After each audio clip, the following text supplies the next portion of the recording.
7 soldiers killed in a single clash. This is Kenya News Update today. Coming up, you'll discover why a brutal civil war is spilling across borders and what this final warning means for regional stability. Meet the soldiers of Chad, defenders of a nation already hosting 1 million refugees. On Thursday, their lives ended in a hail of bullets, an incursion by armed fighters from Sudan, a border clash near the city of Tyne, and a government pointing fingers at one of the world's most notorious paramilitary groups. But here's the twist. This isn't just another skirmish. This is a direct attack that could drag an entire country into a neighboring war. For months, the Rapid Support Forces, the RSF, have been locked in a brutal civil war with the Sudanese army. Tens of thousands dead, 12 million people forced from their homes, a humanitarian catastrophe. And now, the flames are licking at Chad's door. The smell of gunpowder at the border, the sound of a final warning from a government spokesman. We cannot have our defense and security forces dragged into the conflict, or Chadians dying. Those were the words of Gassim Cherif, a line in the sand. But here's what nobody's talking about. This was no accident. This was a calculated move. Since October, when the RSF seized the city of El Fasher in Darfur, they've staged several attacks near the Chadian border. This latest clash, it follows a deadly pattern.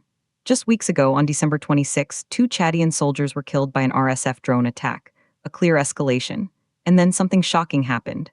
The United Arab Emirates, a nation accused of backing the RSF, condemned the attack, but they didn't name the RSF, a diplomatic dance while soldiers die. The evidence is stark. A government official told AFP the Sudanese fighters were RSF elements. The same group accused of mass killings, summary executions, and systematic rape during their offensive. This is the group now violating Chadian sovereignty. Here's the part that will blow your mind. Chad is already bearing an immense burden. 1 million Sudanese refugees have fled across that very border, according to the United Nations. The nation is a sanctuary, and now it's becoming a battlefield. The stakes? A regional war. If Chad retaliates in force, the conflict could explode beyond Sudan's borders, destabilizing all of Central Africa. Some say this is a provocation. Others say it's the inevitable spillover of a forgotten war. But the question remains, will this final warning be heeded? The implications are terrifying. A failed state in Sudan, a militant force with impunity, and a neighboring country pushed to its breaking point. The controversy is clear. The international community watches, but the RSF acts.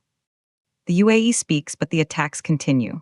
This is about more than 7 soldiers. It's about the rule of law versus the rule of the gun. It's about whether borders still matter in a world of paramilitary power. But if the RSF doesn't stop, what will Chad do? Do you think Chad should retaliate, or is this a trap to draw them into war? Drop your take in the comments. Subscribe to Kenya News Update today for more breaking news on Africa's most critical conflicts.